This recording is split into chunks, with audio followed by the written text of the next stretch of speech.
আসসালামু আলাইকুম। প্রিয় ওমান প্রবাসী ভাই ও বোনেরা, আপনাদেরকে আজকে দুটি খবর জানাবো। একটি হলো যে আপনারা সবাই জানেন আজকেই লাস্ট ডেট ওমানি ব্যাকডেটের যে রিয়েলগুলো রয়েছে সেগুলো পরিবর্তন করে নেওয়ার।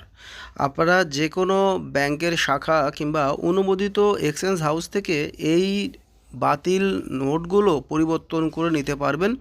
আরেকটি হলো ওমানের আদালতে একটি আইন পাশ হয়েছে যে নির্ভরশীল সন্তান বা পিতামাতাকে ভরণপোষণ করতে ব্যর্থ হলে তার জন্য কারাদণ্ড এবং আর্থিক জরিমানা করা হতে পারে। শুক্রবারে গালফ নিউজ এই তথ্য নিশ্চিত করেছে।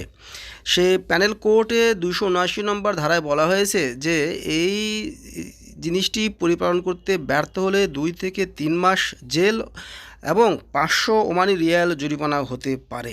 এক্ষেত্রে নির্ভরশীল সন্তানকে যদি কোনো পিতামাতা ছেড়ে যায় তাহলে তাদেরকে জরিমানা করা হতে পারে, কিংবা পিতামাতাকে যদি সন্তান ছেড়ে যায় তাহলে সেই সন্তানকে সে জরিমানা করা হতে পারে। সুতরাং আপনারা ওমানের আইন মেনে চলবেন।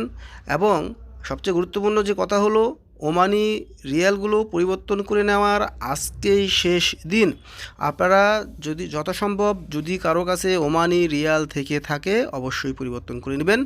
ধন্যবাদ আপনাদের সবাইকে। আবার ফিরবো নতুন কোনো ভিডিওতে।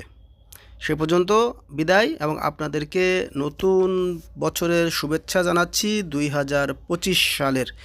খোদা হাফেজ।